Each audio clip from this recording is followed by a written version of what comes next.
नमस्कार दोस्तों, मैं हूं विश्वभूषण और हम आज बातें करेंगे अलग अलग विषयों पर। कुछ मतलब की बातें, कुछ बातों का मतलब। तो बहुत स्वागत है आपका। आज की इस आपाधापी भरी जिंदगी में जब हम अपने कई मूल प्रश्नों के उत्तर तलाशने की कोशिश करते हैं, जब अपने तमाम तनाव, तमाम रोजमर्रा की समस्याओं, अपने व्यक्तित्व के दोषों के बारे में सोचते हैं, तो सनातन धर्म में एक बहुत विशाल संग्रह है जो बताता है कि हमें कहां से और क्या मार्ग मिल सकता है। ऐसी ही एक कथा है भगवान नरसिंह के अवतार की। मूल कथानक हम में से बहुत लोग जानते हैं। हिरण्याकश्यप एक दैत्य था। हिरण्याकश्यप का पुत्र प्रहलाद सद्मार्ग पर चलने वाला बालक था। हिरण्याकश्यप ने प्रहलाद की हत्या के कई प्रयत्न किए, यहां तक कि अपनी बहन होलिका के माध्यम से भी उसको जलाकर मारने का प्रयास किया, परंतु होलिका ही जल गई और प्रहलाद बच गए।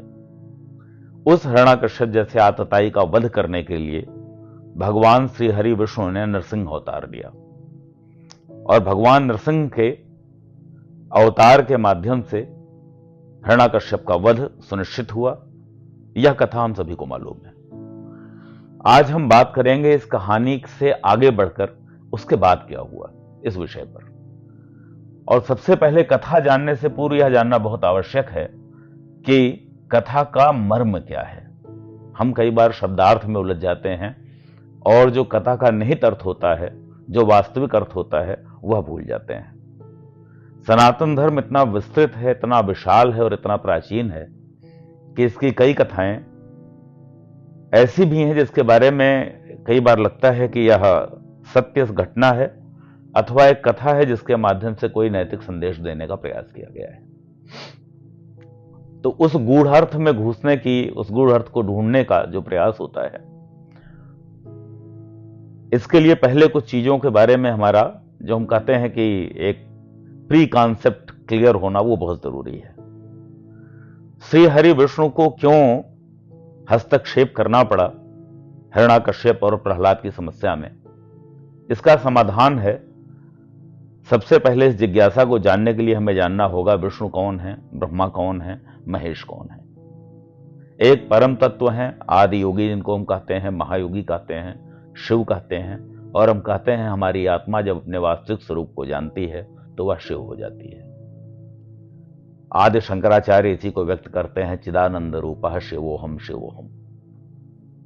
शिव का ही प्रकटीकरण जब तीन शक्तियों के रूप में होता है जो विश्व को संचालित करती हैं, तो उन्हें हम ब्रह्मा, विष्णु और महेश के नाम से जानते हैं। जिनमें ब्रह्मा सृजन की शक्तियों के प्रतीक हैं, जिनसे सब कुछ निर्माण होता है।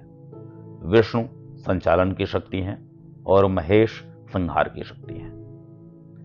तो जो व्यवस्था चल रही है प्रकृति के प्रादुर्भाव में आने के बाद, अस्तित्व में आने के बाद, चल रही व्यवस्था में जब कोई खल चरित्र होता है, हिरण्याकश्यप जैसा होता है, जो समस्त सर्वस्व वर्चस्व स्थापित करना चाहता है, पाताल भी मेरा हो, पृथ्वी भी मेरी हो, स्वर्ग भी मेरा हो, ब्रह्मांड भी मेरा हो, सब जगह केवल मुझे मानने वाले, मेरे मत को मानने वाले हों, इस विचार धारा को प्रकट करने वाला जो चरित्र है इस कथा में, वह हिरण्याकश्यप है।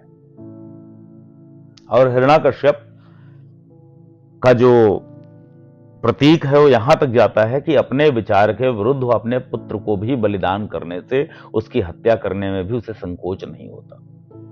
तो यह हिरण्याकश्यप जैसा विचार आज भी आपको बहुत से विचारधाराओं में दिखाई देता है। तो वहां विश्व में संचालन की शक्ति, विश्व का अस्तित्व बचाए रखने की शक्ति की अभिव्यक्ति करने वाली जिस सत्ता का नाम हम भगवान विष्णु कहते हैं, उनका हस्तक्षेप होता है और बहुत ही उग्र रूप में होता है। वह उग्र रूप ऐसा है जो हिरण्याकश्यप के सामने तब प्रकट होता है जब हिरण्याकश्यप को, जहां से उसकी बिल्कुल कोई उम्मीद नहीं होती, कोई उसे शंका भी नहीं होती कि यहां भी मुझ पर आक्रमण हो सकता है, खंभे को चीर कर गोधूली बेला में भगवान प्रकट होते हैं, अपने नख से अपनी जांघ पर रखकर हिरण्याकश्यप को चीर देते हैं। यह भी प्रतीक है। ऐसी वर्चस्ववादी शक्तियों का अंत कैसे होगा? घात लगाकर होगा, समय उपयुक्त देखकर होगा, जब उन्हें अपने ऊपर आक्रमण की कोई उम्मीद ना हो, कोई उनको शंका ना हो, उस समय आक्रमण करके ऐसी शक्तियों को, विस्तारवादी विचारों को समाप्त करना आवश्यक होता है। यह इस पूरी कथा का मर्म था। परंतु जो विश्व का संचालन करने वाली शक्ति है, जब उसका रूप उग्र होता है, अब वर्तमान स्वरूप से अगर कंपेयर करिए तो संचालन करने का कार्य होता है सत्ता का। जो सत्ता के शीर्ष पर बैठे हुए लोग हैं, सरकार, प्रशासन, यह नियामक होते हैं। जब इनका उग्र रूप होता है और हिरण्यकश्यप को फाड़ देते हैं, उसके बाद कई बार आप देखते हैं, अलग अलग देशों का उदाहरण हमारे सामने है कि बहुत से ऐसे शासक हुए जिन्होंने अपने देश को बहुत कुछ दिया, निर्माण संबंधी, विकास संबंधी बहुत कुछ योजनाएं दी, आतताइयों का अंत किया, परंतु उसके बाद वह स्वयं बहुत एकाधिकारवादी हो गए, उन्हें अपने शक्ति का अहंकार हो चला। तो भगवान नरसिंह की कथा जब आगे बढ़ती है, उस कथा में यही है कि भगवान नरसिंह के स्वरूप में भगवान विष्णु का जो अवतार होता है, नरसिंह अवतार को अपने उग्र रूप का अभिमान हो जाता है, अहम हो जाता है। और यह अत्यंत स्वाभाविक है कि संचालन की शक्ति जब दंड देने पर उतरती है तो उसके अंदर उग्रता स्थापित हो जाती है, और उस उग्रता को शांत करने के लिए महेश को आना पड़ता है, भगवान शिव को आना पड़ता है, जो ब्रह्मा, विष्णु, महेश तीनों में अपनी ही शक्ति को प्रतिबिंबित कर रहे होते हैं। तो यह कथा है भगवान शरभदेव के अवतरण की, सर्वेश्वर की। तो शरभदेव के रूप में भगवान जब अवतरित होते हैं, भगवान शिव आते हैं, तो शरभदेव का स्वरूप है कि बिल्कुल एक पक्षी का स्वरूप है, परंतु मुख सिंह का है, शरीर सिंह का है, साथ में पंख भी हैं। और उस स्वरूप में कथा यह है कि नरसिंह स्वरूप विष्णु को शरभदेव ने अपने आगोश में, अपने अंक में इस प्रकार ले लिया कि नरसिंह अपने अंगों को शिथिल करने के लिए विवश हो गए, और उनका भी वह अपने अंग को भी अपने वश में, अपने नियंत्रण में नहीं रख पा रहे थे। तब वहां उन्हें यह प्रतीत हुआ कि वास्तव में जो संचालन की शक्ति है, उसका कार्य निर्माण का है, उसका कार्य विकास का है, उसका कार्य संचालन करते रहने का है। उसके अंदर करुणा की आवश्यकता है, उग्रता की आवश्यकता सदैव नहीं है। जो उद्देश्य था वह पूर्ण हुआ, उसके बाद संचालन की शक्तियों को शांत हो जाना चाहिए, और इस प्रकार भगवान नरसिंह को शांत करते हैं शरभदेव। उत्तर भारत के मंदिरों में शरभदेव की प्रतिमाएं कम मिलती हैं, काशी के किसी मंदिर में एक उनका चित्र लगा हुआ है। दक्षिण भारत में शरभदेव के स्वरूप की भी खूब पूजा होती है।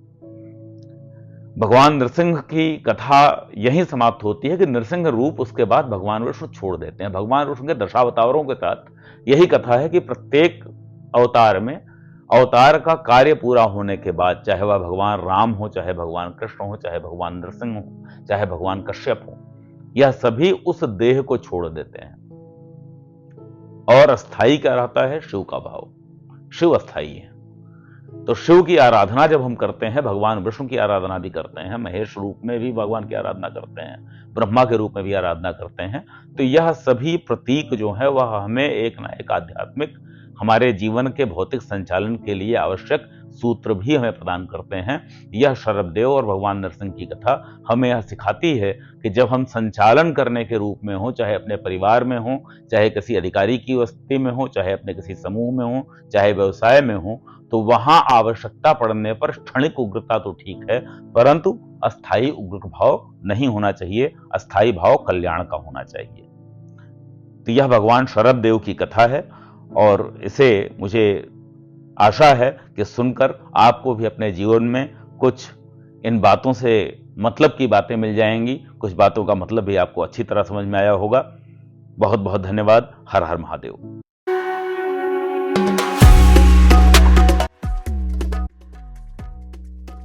जिंदगी हम सभी को मिलती है, पैदा हम सब होते हैं, मरते भी हम सभी हैं, लेकिन ये तो जानवरों के साथ भी होता है, पेड़ पौधों के साथ भी होता है, हर उस जीव के साथ होता है जो इस पृथ्वी पर आया है, जिस धरती पर आया है।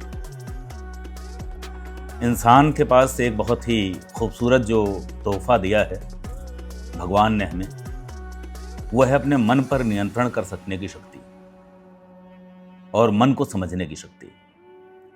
ब्रेन सभी जीवों के पास है, मस्तिष्क सबके पास है, देह सबके पास है, मन केवल मनुष्य के पास है, और इसीलिए हम मनुष्य कहलाते हैं।